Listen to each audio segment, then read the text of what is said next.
Hello dear student, आप सभी का बहुत बहुत स्वागत है हमारे यूट्यूब चैनल में। तो डियर स्टूडेंट, आज हम इस वीडियो में पढ़ने वाले हैं संधि के बारे में।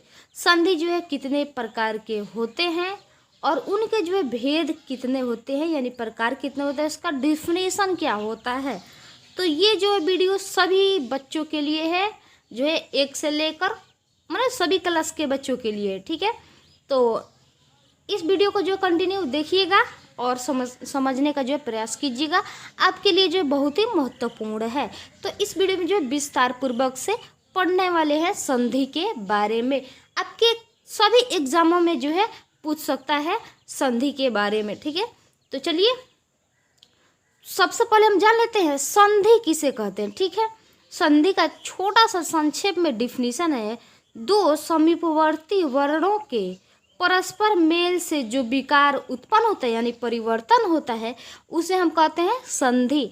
तो देखिए संधि को जैसे में हम लिखेंगे यहाँ पे विद्या जोड़ आलय, ठीक है, विद्या जोड़ आलय, तो बराबर क्या हो जाएगा विद्यालय, ठीक है। तो इसमें कह रहा है दो समीपवर्ती वर्णों के परस्पर मेल से जो है संधि बनता है यानी संधि कहलाता है, ठीक है। तो चलिए हम इसके भेद के बारे में जान लेते हैं, ठीक है। इसके कितने भेद होते हैं, तो देखिए संधि के जो है 3 भेद होते हैं, यानी संधि जो है 3 प्रकार के होते हैं।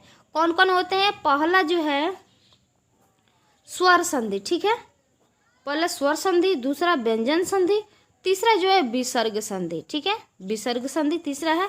तो चलिए अब हम देख लेते हैं स्वर संधि के डिफिनीशन। दो स्वरों के मेल से जो विकार पैदा होता है यानी उत्पन्न होता है, उसे हम क्या कहते हैं स्वर संधि। जैसे में देख लीजिए पुस्तक जोड़ आलय, तो क्या हो जाएगा पुस्तकालय। गुण जोड़ इस, तो हो जाएगा गुणिस, ठीक है। तो अब हम चलिए हम देख लेते हैं स्वर संधि के भेद यानी कि इसका प्रकार। स्वर संधि के जो है 5 प्रकार होते हैं, 5 भेद होते हैं। पहला होगा दीर्घ संधि, गुण संधि, वृद्ध संधि, यण संधि, अयादि संधि, ठीक है। तो अब देख लेते हैं कौन है दीर्घ संधि। दीर्घ संधि किसे कहते हैं? जब दो स्वर मिलाकर दीर्घ हो जाते हैं उसे हम क्या कहते हैं दीर्घ संधि कहते हैं, ठीक है। जब दो स्वर मिलाकर दीर्घ हो जाते हैं उसे हम दीर्घ संधि कहते हैं। जैसे अ प्लस अ तो क्या होगा आ, परम प्लस अर्थ तो हो जाएगा परमार्थ, ठीक है। देव प्लस अंत तो हो जाएगा देवांत, धर्म प्लस अर्थ धर्मार्थ, स्वर प्लस अर्थ तो हो जाएगा स्वार्थ, ठीक है। तो आगे देखते हैं इसी प्रकार से होगा हिम प्लस आलय हिमालय, ठीक है। तो अब चलिए हम चलते हैं गुण संधि के बारे में, ठीक है।